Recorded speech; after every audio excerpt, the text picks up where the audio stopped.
언제나 그러듯 살아계신 하나님은 지금도 우리에게 말씀하시고 그 말씀하신 그대로 이루십니다. 우리가 살아가는 이 모든 상황 중에 상황을 이렇게 펼쳐 가십니다.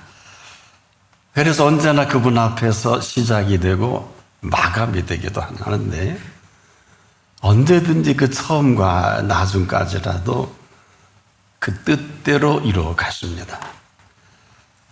이 말은 우리가 알고 있는 이 모든 상황을 먼저 아시고 주도하시고 그 결과까지도 아시는 분이십니다.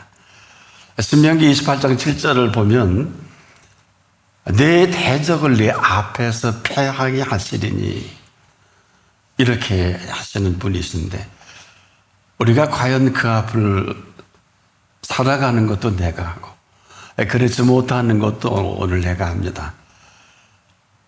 이래야 하는 것은 아니에요. 또 저런 거 아니겠느냐. 그냥 지금 이 순간에도 이분은 말씀하신 대로 행하시고 또 말씀하신 그분 앞에 있는 모든 사람들을 위해서 일하고 계십니다. 그래서 그 앞에 있다는 것은 한 길로 치러 왔다가 7길로 흩어져 도망갑니다. 그래서 우리가 지금도 뭘 모른다는 것은 바로 이런 우리가 이렇게 지금까지 살아온 대로가 아니라 살아온 대로 살아가면 그대로 살아갈 수밖에 없지만은 사실 그럴 일도 아니거든요. 그럴 필요도 없는 것이 그만 넋이 나갔어요. 이것이 우리의 모습이 아니냐. 안타깝게도 지금 여전히 구하는 이마다 얻을 것이요 하신 분은 없어요. 또 구하지도 않을 뿐 아니라 이런 사실조차도 인정하지 못하는 이 불행을 꾹 안고 삽니다. 더 안타까운 것은 이런 불행조차도 알지 못해요. 바로 이 혼란이 모든 사람들이 혼란이고 우리들이 혼란이다. 한마디로 우리가 전혀 여러분 불행해도 불행한 줄 모르는 불행보다 더한 불행이 어디 있겠습니까? 그리고 우리는 또 혼란스럽다, 어렵고 힘들다. 여기저기 아우성입니다. 참 인생 그리고 역사가 그리고 사회가 혼란스럽다고 합니다. 자 보세요. 그런 줄 알지를 못하니까 그냥 보여지는 이 모든 것을 그냥 그대로 표출하다 보니까 입만 열면 염려합니다. 여러분 염려는 뭡니까? 앞일에 대하여 여러 가지로 마음을 써서 걱정하기를 시작합니다. 이렇게 살면서도 아무 일이 없는 것처럼 아주 당연하게 우리가 살지 않습니까? 그럼 이방인 아닙니까? 이런 반복이 삶에 지금 연속적으로 계속되고 있다. 그러면 남는 건 뭘까요? 근심밖에 남는 게 없어요. 근심은 뭘까요? 해결되지 않은 일 때문에 속을 태우고 이로 인해 우울해서 아마 지금 전 세계인들이 지금 우울증에 걸렸을 거래요. 여러분 이런 우리가 할 수 있는 일이란 앞일에 대한 걱정 또 해결되지 않는 일로 속을 태우는 이 우울함에서 절대로 벗어나지 못합니다. 이런 그 상황 우리가 이 상황에서 당당히 헤어나오기 전에는 불가능합니다. 그리고 이것이 아주 잘 세팅이 되어 있어요. 그래서 무슨 일 딱 하면 염려부터 하죠. 그리고 그냥 그대로 근심합니다. 이게 왜 이렇게 심각한 줄 아십니까? 아무리 대단한 인도와 준비와 대단한 모든 계획을 우리 앞에 펼치고 싶어도 그분이 아무것도 할 수가 없어요. 이것은 우리가 사실 아주 작은 일들입니다. 여러분이 지금 심각한 것은 전혀 심각하지 않고요. 하나님이 심각한 것은 우리가 감히 상상도 못하고 근데 하나님 우리에게 지금도 많은 엄청난 것을 요구하시는 게 아니에요. 아주 작은 일입니다. 아주 보잘것없는 일 같지도 않은 이 일로 우리를 붙들고 놓는 게 염려예요. 그리고 그대로 근심의 강으로 흘러갑니다. 이게 반복이에요. 그러니까 우리가 하나님 앞에 무슨 엄청난 무슨 문제가 있는 것이 아니라 아주 작은 일로 인해 하수구가 꽉 막혀서 아무리 물을 흘러내리고 싶어도 흘러내릴 수 없는, 더 심각한 것은 이런 사람에게는 아무리 해줘도 해준 줄 몰라요. 절대 이것밖에 없지 이만큼 해주신 분을 상상도 못합니다. 그리고 그냥 현실에 휘둘립니다. 그리고 그냥 앞일에 대하여 여러 가지로 마음을 써서 아들 걱정, 내 걱정, 남편 걱정, 부인 걱정, 부모 걱정합니다. 여러분 그 대책이 뭘까요? 근심이거든요. 이 근심, 지금도 여전히 우리는 해결되지 않는 각자의 그 일로 인해 속을 태우고 우울하지 않습니까? 여기서 절대 못 벗어날 겁니다. 제가 예언을 할게요. 그런데 이 원인은 아주 작아요. 보이지도 않을 정도로 오죽하면 이 안타까움 때문에 겨자씨 하나를 만한 믿음이 있다면 이 표현을 그래서 하신 거예요. 우리는 아주 작은 보이지 않게 수면 나를 꽉 짓누르는 염려 그리고 근심이 전부입니다. 그래서 사나오던 대로 사는 게 훨씬 편해요. 하던 대로 말하고 생각하고 보고 듣고 그게 훨씬 편합니다. 평안은 관계없어요. 어떻게 여기서 믿음을 얘기할 수 있을까요? 이것은 여러분 우리가 흔히 그런 얘기를 많이 하죠. 그래도 현실에 맞게 살아야 되지 않느냐. 그렇습니까? 현실에 맞게 살아간다는 것은 그냥 이방인과 꼭 같습니다. 아니, 내가 지금 그분을 만나기 전에 살아왔던 현실에 아주 잘 부합합니다. 이런 사람에게 뭐 가르쳐 줄 필요도 없고 또 뭘 알아야 할 필요도 없어요. 이런 사람들 하나같이 자기가 하고 싶은 대로 살고 가고 싶은 대로 가고 그냥 갑니다. 온통 자기 생각으로 그분의 생각과는 아무런 관계없이 어떤 사람은 또 재해석까지 해요. 하나님은 이렇게 하라고 한 게 아니야. 그런 일 절대 없습니다. 그런 하나님을 너무 무시하는 거예요. 그리고 항상 이것밖에 없지 않느냐. 근데 이것도 사실이잖아요. 같은 상황이라도 이것밖에 안 되는 사람이 있고 같은 상황이라도 이만큼 해주신 분이 있습니다. 이게 생각의 하늘과 땅 차이예요. 그래서 우리가 지금도 이 시간에도 우리 모두가 하나같이 뭐 엄청난 것을 하라는 게 아니에요. 또 조심하고 또 조심하고 또 조심해야 하는 것은 우리가 남들처럼 생각하는 이 생각이 훨씬 쉽기 때문에 절대로 그분의 생각조차도 다른 사람이 얘기하는 생각으로 바꿔버립니다. 그리고 그래요. 해도 이거밖에 안 되지 않느냐. 맞지요. 어찌 안 받겠습니까? 근데 그분 앞에서는 그렇지가 않습니다. 이것밖에 없는 것도 맞지만은 잘 들으십시오. 그런 나를 이만큼 살리시고 살게 하셨고 살아가게 하신 사실입니다. 그래서 있는 대로 산다는 것, 이건 믿음과 아무런 관계가 없어요. 있게 하신 분 앞에서 살아가게 하시는 분이십니다. 잘 들어보세요. 언제나 그렇듯 이 세상은 모진 풍파가 하루도 떠날 날이 없어요. 그러나 그 풍랑 사이에 그 위를 걸어오시는 반드시 그분을 볼 수 있어야 합니다. 시간은 무려 제자들도 해질녘부터 밤 사경이니까 13시간 사투를 벌입니다. 근데 그 밤 사경 깊은 밤에 그 풍랑 사이를 걸어오시는 예수님이에요. 이제 지쳐 죽을 것 같은 제자들을 사실을 먼저 하셨어요. 여러분도 아마 그럴 일은 없을 거예요. 아마 파도에 한두 시간 휩쓸리면 뭐 구토하고 능지처참이 되겠죠. 네 양반들 대단해요. 13시간 사투를 벌입니다. 풍랑과. 아마 능지처참이 됐겠죠. 근데 당신이 먼저 이제는 죽을 것 같은 걸 아시고 찾아오시는 시간이기도 합니다. 그 사이를 걸어서 풍랑 사이에 이게 무슨 의미일까요? 여러분, 인생의 풍랑이라는 것은 여기 한 번 한 번마다 다 다릅니다. 그러나 이 모든 풍랑은 시제가 언제일까요? 지금입니다. 내일도 다음도 아니고 바로 지금입니다. 왜? 지금 이 사실을 나를 나보다 더 잘 아십니다. 나만 몰라요. 내가 보기엔 죽을 것 같습니다. 끝날 것 같습니다.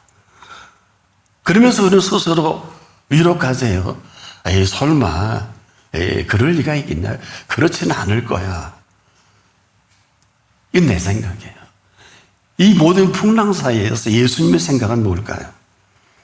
그 일로 인해서 제자들이 풍랑 사이를 아무리 걸어도 예수를 유령이라고 보니 어떻게 하면 좋습니까? 다행히 그 음성을 들려주셔서 딱 한 사람 들었기에 망정. 지금도 마찬가지.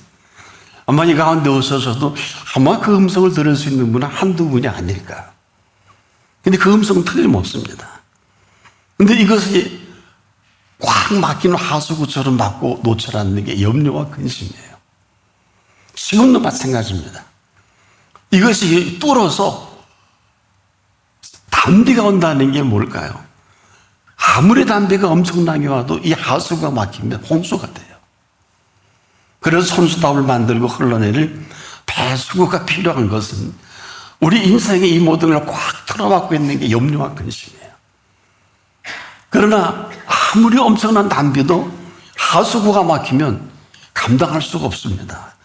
그대로 얼마 전에 스페인에서는 8시간의 이 비가 10만 대의 차량을 그냥 가장 낮은 지역의 마을로 산더미 이룬 것을 보신 거 있습니다. 여러분 보셨을 것입니다.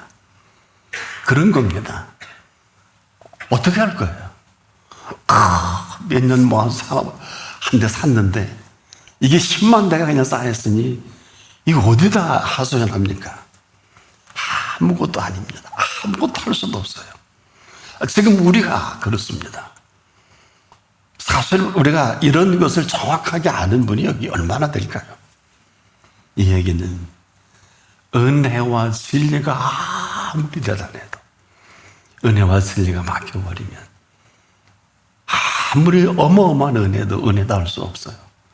아무리 진리가 진리다워도 진리다울 수 없습니다. 몰라서가 아니에요. 여러분 은혜 모르는 분 없고 진리를 모르는 분은 로마서 8장 32절에 진리를 할지니 진리가 너희를 자유케 하리라. 아마 이것을 암송하는 분도 있을 것입니다. 아무 소용이 없어요. 무슨 얘기냐? 지금까지 그분 앞에서 받은 것이 겨자씨만 있다 하면 아무리 작은 것이라도 받은 사실이 사실이면 이것이 은혜가 될 때 어마어마한 힘을 나타냅니다. 그래서 여러분이 맛본 은혜는 다 다릅니다. 깊이와 넓이와 높이가 다 달라요. 이 시간이라도 이 은혜가 은혜되는 이 폭발력은 이 세상을 다 삼킵니다. 이것을 은혜가 은혜되는 은혜다. 그래서 여러분 한량없는 은혜가 뭘까요? 십자가의 핏값이면 족합니다. 이 핏값은 온 천하를 다 주어도 바꿀 수 없는 핏값입니다. 그래서 저나 여러분 예수 그리스도를 우리가 지금 믿는다는 것은 뭘까요? 이런 사실을 우리가 사실로 지금 이 시간 이후로 살아가는 걸 말합니다. 뭐 이전은 잘 모르겠어요. 저는 여러분 아무리 지켜봐도 은혜가 은혜되고 진리가 진리되는 분들을 많이 발견하기 힘듭니다. 그런데 은혜의 작은 거 하나만이라도 우리가 만나면 천지가 개벽을 합니다. 잘 들어보세요. 아마 다 듣고 모르는 분은 없을 거예요. 그런지 누구든지 그리스도 안에 있으면 새로운 피조물이라. 이 말은 이 말 그대로 드러내시는 분입니다. 그래서 우리가 예수 그리스도 안에 있다는 것은 교회에 나와서 예배를 드리고 말씀을 듣고 선한 행위를 하는 것만을 말하지는 않아요. 때로는 뭐 사업도 좀 되고 병도 나을 것입니다만은 이것만을 말하지 않습니다. 예수 믿고 뭐 사람이 변화가 되었다든지 변화가 되지 않았다든지 이런 것은 아닙니다. 사람은 변하지 않습니다. 그 믿음을 가지고 또 다른 일을 평가하는 것도 아닙니다. 우리가 예수 그리스도 안에 있다는 것은 실로 우주적인 사건이에요. 정확히 표현하면 저와 여러분이 영원히 멸망받을 수밖에 없는 저와 여러분을 멸망을 대신해서 십자가의 물과 피로 그 값을 지불하신 거예요. 그 피값입니다. 조건이 이 사실을 사실이 되어서 이 사실의 피값으로 살아갈 거냐 그렇지 않을 것인가는 각자의 몫입니다.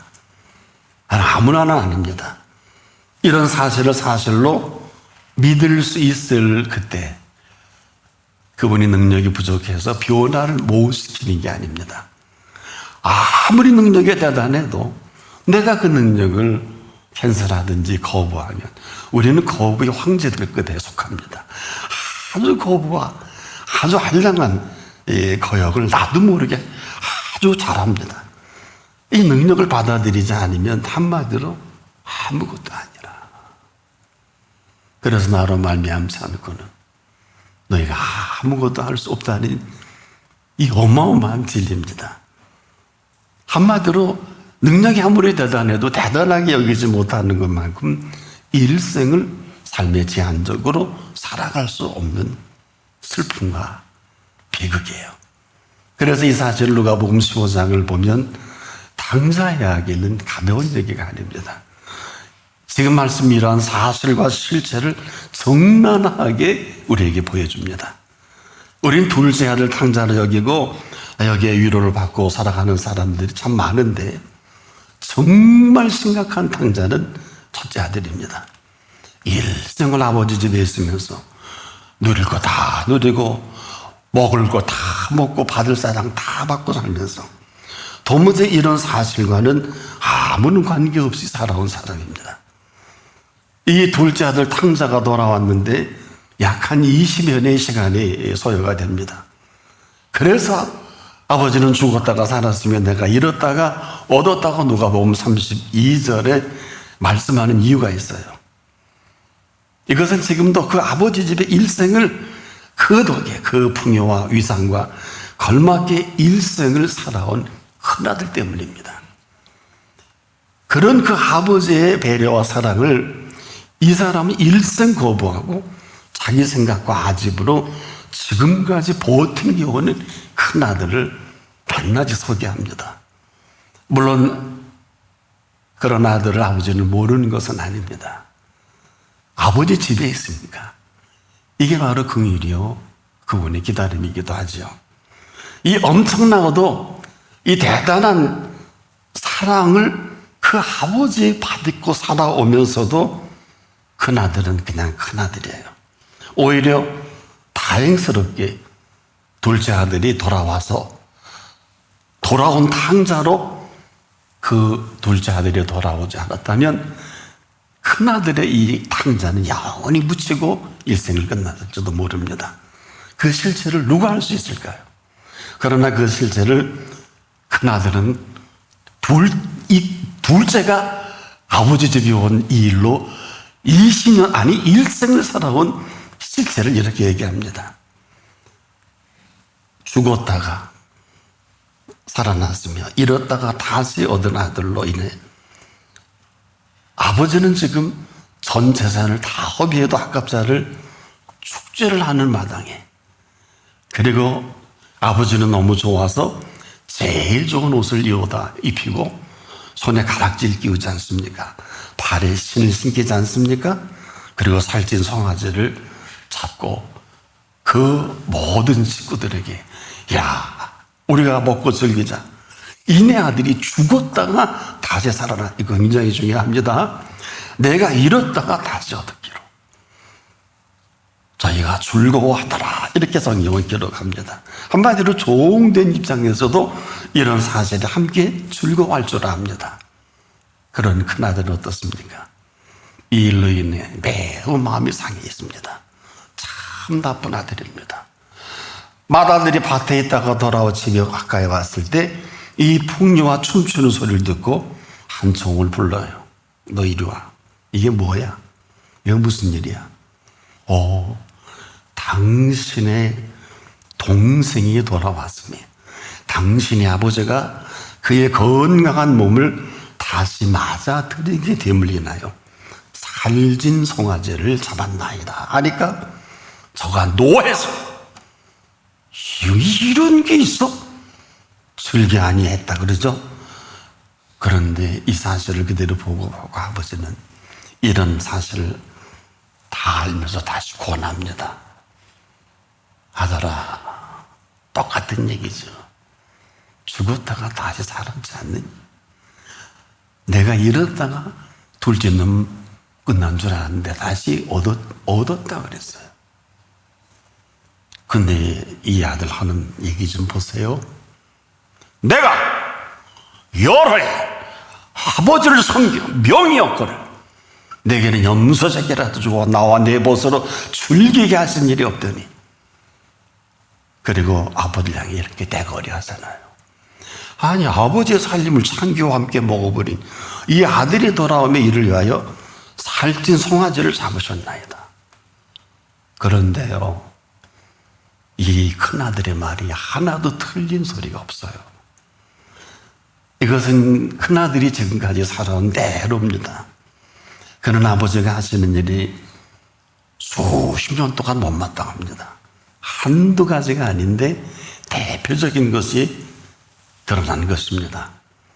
이 양반 일생 아버지의 사랑과 배려가 지금까지 누릴 거 다 누리고 좋은 거 먹을 거 다 먹고 아버지의 풍요만큼이나 아마 잘 산 큰아들이 아니냐. 한마디로 일생을. 이 얘기는 둘째가 성인이 돼서 재산을 상속받을 나이가 됐기 때문에 3분지를 갖고 튀었잖아요. 그리고 20년이면 나이 한 50이 넘었지 않았을까? 한 60 다 되지 않았을까? 일생 그 덕에 살아온 큰아들인데 그런 아들이 아닙니다. 왜? 지금까지 무슨 생각과 뭘로 그 사랑과 그 아버지의 배려를 그냥 당연하게 생각한 거 아니에요. 이게 치명적입니다. 대체 무슨 생각을 했는지 몰라도 당연한 것만큼 일생을 불행하게 살아온 아주 불행한 사람이에요. 어디서 보상이 될까요? 다행히 둘째 아들이 장성해서 일생을 그 즐기겠다고 자기 재산 갖고 가서 강탈하다 뭐 주염염에 먹는 것도 못 먹고 죽게 생겨서 먹는 교훈 이 아들 아닙니까? 그 아들 세울 만큼이나 큰 아들도 아버지 집에 있지만 손톱만큼도 좋은 게 없어요. 손톱만큼도 고마움이 없고 감사도 없고 아무리 사랑을 폭포수처럼 내 아버지 집에 거할 것이 많도다 해도 눈 하나 깜짝하지 않습니다. 그런 참 긴 세월을 충격적이게도 그 입에서 나오는 몇 마디로 자기 자신이 얼마나 불행하게 살아왔는지를 대뜸 노하면서 하는 표현에 다 담겨져 있어요. 그가 표현하는 그 말에는 아버지의 사랑과 배려는 온데간데 없습니다. 그리고 하는 말씀 보세요. 내가 아버지 집에 여러 해 아버지를 섬겨 명예욕권을, 여러분 이 상상을 초월합니다. 아버지는 한 번도 큰 아들을 섬기라고 한 일이 없어요. 이런 아버지예요. 매도해도 완벽하게 매도합니다. 근데 아버지는 답을 안 합니다. 보세요. 섬기다는 헬라어를 찾아보니까 듀리오. 이건 종살이했다는 뜻입니다.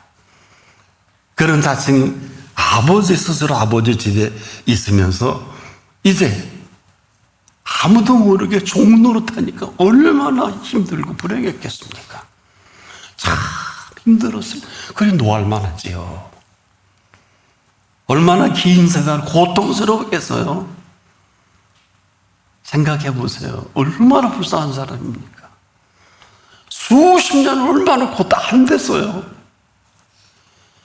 자, 잘 들으십시오. 아버지 집에는 아들만이지 종은 없어요. 아버지가 부리는 종은 따로 있습니다. 이건 아버지 집에 있는 사람이 아니에요. 그냥 종이에요. 우리가 아버지 집이라고 하지만은 수많은 사람들이 아버지 집에서 종 노릇하는 이 비극과 이 불행을 누가 보상해 줄까요? 비극도 이런 비극이 없는 큰 아들처럼 살 수밖에 없어요. 또 다른 하나는 내게 염소 새끼라도 주어 내 벗으로 즐기게 하신 일이 없더니 합니다. 지금까지 나쁜 아버지로 만든 큰 아들이에요. 스스로 아버지를 악한 아버지, 나쁜 아버지로 참 나쁜 아들이에요. 수많은 그리스도인들의 아버지 집에서 이런 엉뚱한 생각으로 한량없는 아버지의 사랑과 배려를 오해와 곡해합니다. 은혜와 진리를 아십니까? 은혜와 진리는 오직 아버지에게만 있습니다. 은혜와 진리는 아버지에게만 있는 사랑의 두 기둥이에요. 아버지는 그 사랑으로 베푸시는 은혜가 있습니다. 이 큰아들은 이 사랑 거부죄예요. 이 은혜마저 삼켜버린 종살이로 일생을 섬겨야 된다고 살았던 율법에 전통합니다. 다른 하나는 뭘까요? 아버지의 사랑으로 나타내 보여주신 진리가 있습니다. 왜 그러냐? 아무리 형편없는 이 둘째 아들 당자라도 또 아무리 반칙하고 뭘 모르는 큰아들까지라도 아버지는요 그 은혜와 진리에 있은 사랑으로 이렇게 대단원의 막을 내리십니다. 들어보세요. 예, 너는 항상 나와 함께 있으니 내 것이 다 내 것이로되. 이런 은혜입니다. 또 내 동생은 죽었다가 살았으며 잃었다가 얻었기로 우리가 즐거워하고 기뻐하는 것이 마땅한 진리입니다.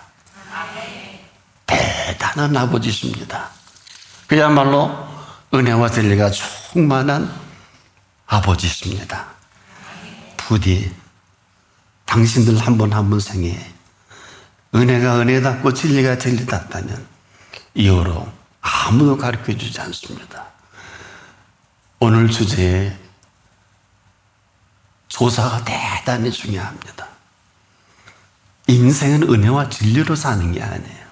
인생은 은혜와 진리가 오직 전인격적이요 전인적으로 우리 삶의 모든 것이 되셔서 아버지 집에서 영원토록 충만한 은혜와 진리를 일생 잊지 않기를 바라서 그나라까지 이어가기를 축복합니다. 기도합시다. 아무도 가르쳐주지 않는 은혜와 진리를 오늘도 준비하시고 이 시간 한 사람 한 사람 불러주시니 감사합니다. 부디 은혜와 진리가 충만한 삶이 시작되게 하소서. 예수님의 이름으로 기도합니다. 아멘.